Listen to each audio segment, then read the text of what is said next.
अस्सलामुअलैकुम वीवर्स। मैं आपको लिटरेरी जोन यूट्यूब चैनल में खुशामदीद कहती हूँ। स्टूडेंट्स, आज का जो हमारा टॉपिक है ये बीएस इंग्लिश का मोस्ट इम्पॉर्टेंट इसकी शॉर्ट स्टोरी है जिसका नेम है लाजवंती बाय राजेंद्र सिंह बेदी। इसके राइटर के बारे में भी इसके एक वीडियो हम बनाएंगे जिसमें आपको इसके राइटर के बारे में, उसकी लाइफ, उसके वर्क के बारे में बताया जाएगा। तो इस वक्त हम उसकी शॉर्ट स्टोरी, शॉर्ट समरी के बारे में पढ़ रहे हैं। तो समरी के बारे में पढ़ने से पहले मैं आपको इस कैरेक्टर के बारे में यानी कि स्टोरी के बारे में थोड़ा सा इंट्रोडक्शन दे दूं कि लाजवंती जो है वो एक्चुअली ये एक फ़ीमेल, लाजवंती का जो असल में मतलब है ना, वो एक फूल का नाम है, फ्लावर है जिसको हाथ लगाया जाए तो वो मुरझा जाता है। आप कह सकते हैं जिस तरह छुई मुई का पौधा है, इसको जैसे ही हाथ लगाया जाए तो ये मुरझा जाता है। इसकी टाइटल सिग्निफिकेंस इसलिए भी है क्योंकि ये एक फ़ीमेल करेक्टर है। एक इसका जो मेन करेक्टर है, वो जो खातून है, लेडी है, उसका नाम भी लाजवंती है। इस स्टोरी में दरअसल ये बताया जाता है कि इंसान के दिल भी बहुत नाजुक और कमज़ोर होते हैं। अगर उनको कोई भी दुख मिले तो वो टूट जाते हैं।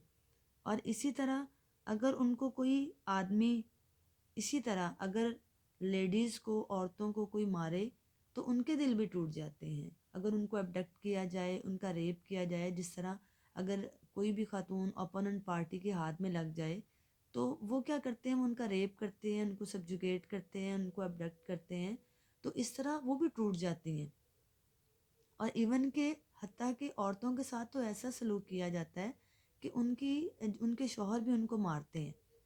तो इसलिए बाज़-औक़ात औरतें डरती भी हैं। इवन के जो ये कहानी एक्चुअली जो इसका कंटेक्स्ट है ना, 1947 जब पार्टीशन हुई, इंडिया पाकिस्तान की पार्टीशन हुई, तो ये उसके कंटेक्स्ट में लिखी गई है जिसमें जो है ना वो बताया जाता है कि भी उस वक़्त की औरतें जो है ना वो डरती थीं।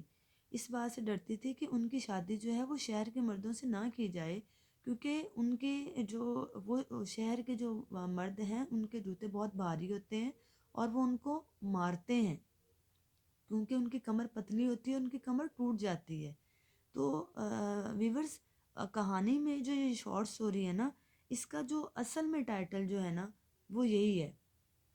तो अब हम आपको इसकी जो है वो समरी हम पढ़ते हैं जिसमें आपको पता चलेगा कि 1947 में जब पार्टीशन हुई तो उस वक़्त बहुत सारी जो है वो ख़वातीन को, जिस तरह बहुत सारे लोगों को कैदी बना दिया गया, बहुत सारे लोग मारे गए, बच्चे मारे गए, बूढ़े बुज़ुर्ग ख़वातीन मारी गई, इसी तरह बहुत सारे लोगों को कैदी भी बना लिया गया। जिस तरह दो जो है वो बरसगीर को इंडिया और पाकिस्तान में तकसीम कर दिया गया, तो जब बरसगीर और पाकिस्तान को तकसीम किया गया तो उसमें दोनों तरफ जो है वो पाकिस्तान में हिंदुओं को कैद कर लिया गया और हिंदुस्तान में पाकिस्तानियों को कैद कर लिया गया।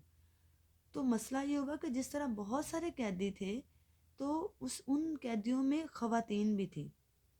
तो जो राजेंद्र सिंह सिंह बेदी हैं, ये हमें एक्चुअली उन ख़वातीन के, वो जो मज़लूम ख़वातीन थी जिनको उस वक़्त कैद में लिया गया, कैद किया गया, इवन कि वो चाहे पाकिस्तान की हों या वो हिंदुस्तान की हों, तो उन दोनों की लाइफ के बारे में, उनकी उस तकलीफ़, उस पेन के बारे में वो असल में बता रहे हैं कि भी एक्चुअली उन्होंने फ़ील कैसे किया, उनका दुख क्या था, जिनको कुछ लोगों ने महसूस किया और कुछ ने नहीं महसूस किया।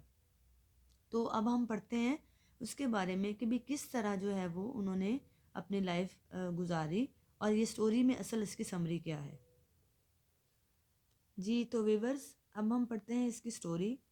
ये स्टोरी एक्चुअली शुरू होती है मुल्ला शकूर, ये एक जगह का नाम है, एक प्लेस का नाम है जिस जगह ये स्टोरी सेट की गई है। स्टोरी की सेटिंग जो है वो वहाँ पर रखी गई है।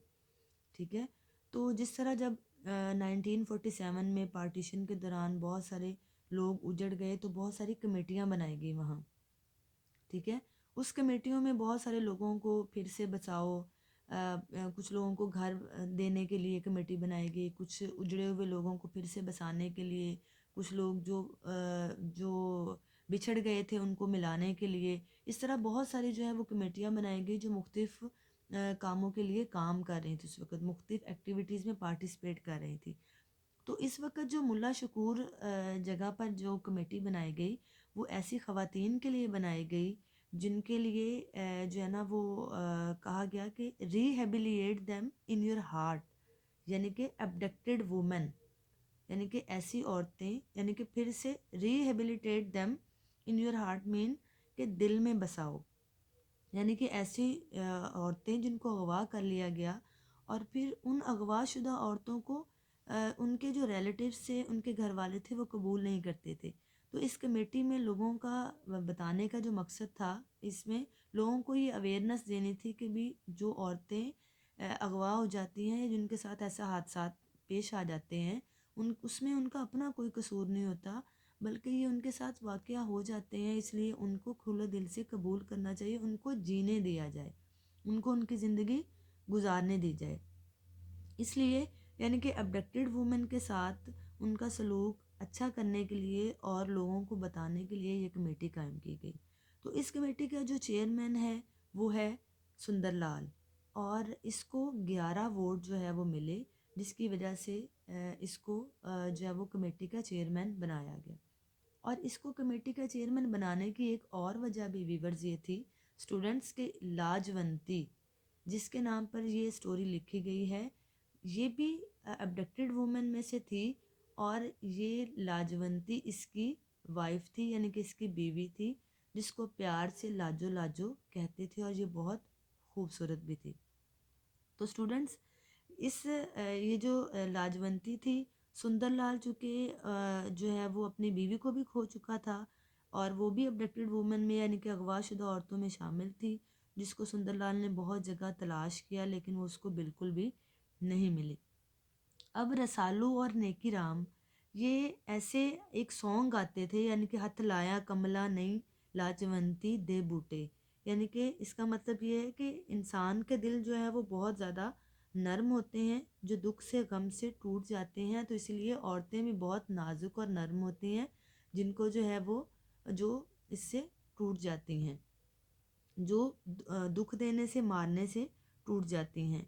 तो सुंदरलाल जब भी उनका ये सॉन्ग सुनता तो सुंदरलाल बहुत ज़्यादा सैड हो जाता, बहुत ज़्यादा लाजवंती को सोचता कि काश लाजवंती मेरे पास वापस आ जाए, क्योंकि यही सुंदरलाल जब लाजवंती इसके पास थी तो उस पर बहुत ज़्यादा जुल्म करता था।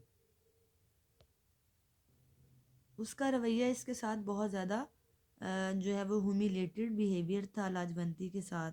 अब सुंदरलाल सोचता था कि मैं पास्ट में उसके साथ जिस तरह का सलूक करता रहा हूँ, कि अगर वो मुझे अब मिल जाए तो मैं बिल्कुल भी उसके साथ, लाजवंती के साथ ऐसा सलूक नहीं करूँगा। तो इस मौके पर बहुत सारी, लेकिन इसको लाजवंती को इसने तलाश भी किया, लेकिन इसको लाजवंती कहीं नहीं मिली। उसके बाद ये अपने जैसे जैसे ये उसको याद करता, अपनी सरगर्मी और तेज़ करता, कमेटी में अपने काम को और तेज़ करता, लोगों की फलाह बहबूद के लिए, औरतों की भलाई के लिए ये काम करता रहता। तो जिस तरह कुछ लोग इसके इस कमेटी के फेवर में थे, इसी तरह बहुत सारे लोग इसके अगेंस्ट भी थे। ठीक है, तो इसलिए सुंदरलाल जो है वो इसमें कुछ ऐसे लोग भी थे, सुंदरलाल उसको याद करता। तो हिंदूज और नारायण ऐसे लोग भी थे जो कि इसकी फेवर नहीं करते थे, बल्कि इसके अगेंस्ट थे, इस कमेटी के। ये लोग भी लोगों को इकट्ठा करते और उनको बताते कि आप लोग भी, जब औरतें जो है वो ऐसी औरतें जो कि अबडक्टेड वुमेन हैं, अगर उनका रेप कर लिया जाए या उनको अगवा कर लिया जाए, तो जब वो वापस आएँ तो उनको जो है वो घर ना आने दिया जाए, बल्कि उनको घर से निकाल देना चाहिए, ताकि वो जहाँ से आई हैं वहाँ वापस चले जाएं, क्योंकि अब वो घर में रखने के काबिल नहीं है।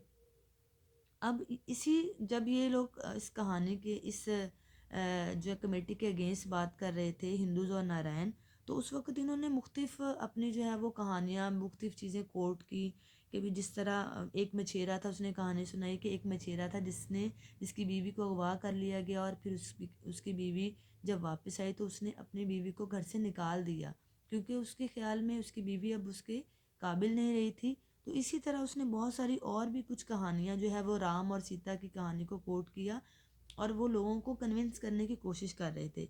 और इसी मौके पर सुंदरलाल वहाँ पहुँचा, और सुंदरलाल ने आर्ग्यू दी है अपने उसके जो है ना उसके फेवर में, उनके अगेंस्ट, और जो है वो इस कमेटी के फेवर में, औरतों के फेवर में उसने बताया कि नहीं, कि जो है वो इसमें औरतों का कोई कसूर नहीं है।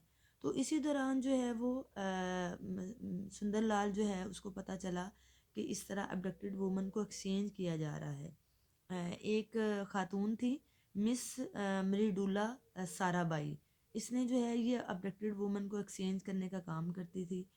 तो जब अबडक्टेड वुमन को एक्सचेंज किया जाता तो उस वक्त फैमिलीज़ का रिएक्शन, इस कमेटी का फ़ायदा ये हुआ कि फैमिलीज़ का रिएक्शन जो है वो डिफरेंट होने लग गया। कुछ फैमिलीज़ जो है वो पॉजिटिव रिस्पॉन्स देती, वो उन औरतों को अपने घर में रख लेती कि भी हाँ ठीक है, इसमें इनका कोई कसूर नहीं। लेकिन कुछ वुमेन, कुछ जो फैमिलीज़ हैं वो औरतों को कहती कि भी तुम मर क्यों नहीं गई, तुम्हें तो वापस क्यों आई हो, तुम जहाँ से आई हो तुम्हें वहाँ, तुमने कोई किसी कुएं में क्यों नहीं छलांग लगाई, तुम नहर में क्यों छलांग नहीं लगाई, तुम ऐसा मुंह लेकर हमारे पास क्यों आ गई। यानी कि ये उनके फैमिलीज़ के रिएक्शन थे। लेकिन सुंदरलाल जो है वो बाकायदा तौर पर सिर्फ़ और सिर्फ लाजवंती के बारे में सोचता, और उसकी तलाश भी उसने बहुत ज़्यादा की, लाजवंती की। तो लाजवंती की तलाश की, लेकिन उसको लाजवंती नहीं मिली।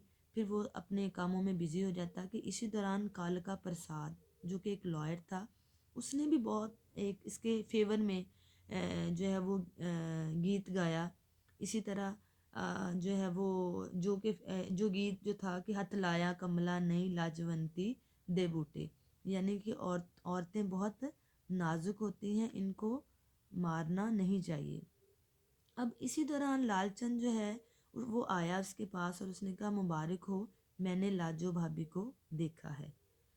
और सुंदरलाल जो है वो उससे पूछता है कि तुमने लाजवंती को कहाँ देखा, क्योंकि वो काफ़ी देर से उसकी तलाश में था लेकिन उसको लाजवंती मिली नहीं। तो वो उसको कहता है लालचंद कि मैंने इसको वाघा बॉर्डर पे देखा है, क्योंकि वहाँ पर 16 वुमेन जो है वो एक्सचेंज हुई हैं।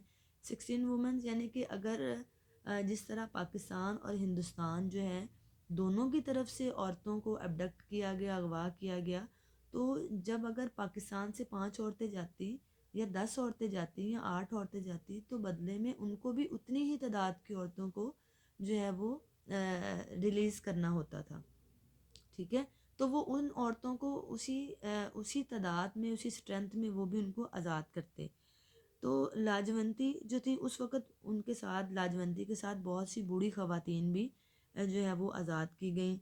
तो लाजवंती जो है वो चूँकि वो ओल्ड नहीं थी, वो बहुत यंग थी, इसलिए सुंदरलाल को अब लाजवंती मिल जाती है। सुंदरलाल लाजवंती को लेने जाता है। जब उसको ये पता चलता है लालचंद के थ्रू कि लाजवंती आ गई है, तो वो जब देखता है तो लाजवंती का कलर बहुत ज़्यादा फेयर होता है, वो बहुत ज़्यादा हेल्दी दिखाई देती है, पहले से भी खूबसूरत दिखाई देती है। तो वो ये सोचता है कि लाजवंती तो शायद वहाँ बहुत खुश होगी, तो मैं तो इसको मारता था, तो फिर लाजवंती वापस क्यों आई। फिर वो सोचता है कि शायद गवर्नमेंट ने इसको जो है वो ज़बरदस्ती जो है वो भेजा होगा, इसीलिए जो है वो वापस आ गई।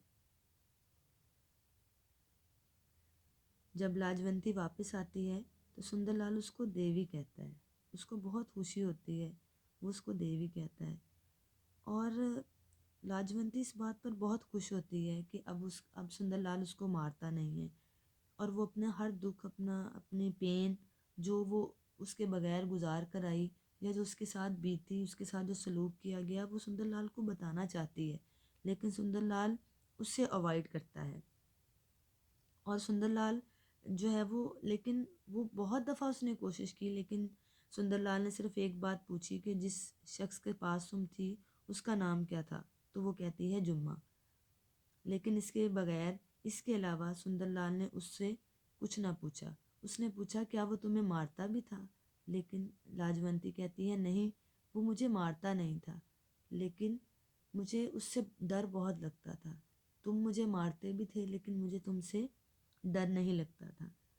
तो सुंदरलाल हैरान होता है इस बात पर, लेकिन वो उससे कोई बात उससे पूछता नहीं है। वो जो लाजवंती जो कि अब एक देवी बन चुकी थी, जिसको उसका शौहर बहुत ज़्यादा मारता था, लेकिन अब सुंदरलाल उसको कुछ नहीं कहता सिवाय देवी के। वो उसकी उसकी बहुत ख्याल उसका रखता है। लेकिन लाजवंती अब खुश नहीं थी, क्योंकि उसको वही सुंदरलाल वापस चाहिए था जो उसके साथ बात बात पर झगड़ता था, जो उससे बात बात पर जो है वो छोटी छोटी चीज़ों पर उससे बहस करता, उसको मारता पीटता। लेकिन वो बहुत ही जल्द वो नाराज़ होकर भी उससे मान जाती थी। लेकिन अब जो है वो लाजवंती जो है वो सिर्फ़ और सिर्फ देवी बन गई है लाजवंती की बजाय। तो स्टूडेंट्स, आज की हमारी स्टोरी जो है वो एंड होती है। उम्मीद है कि आप को समझ आ गई होगी। तो हमारा चैनल ज़रूर सब्सक्राइब करें। शुक्रिया। अल्लाह हाफ़िज़।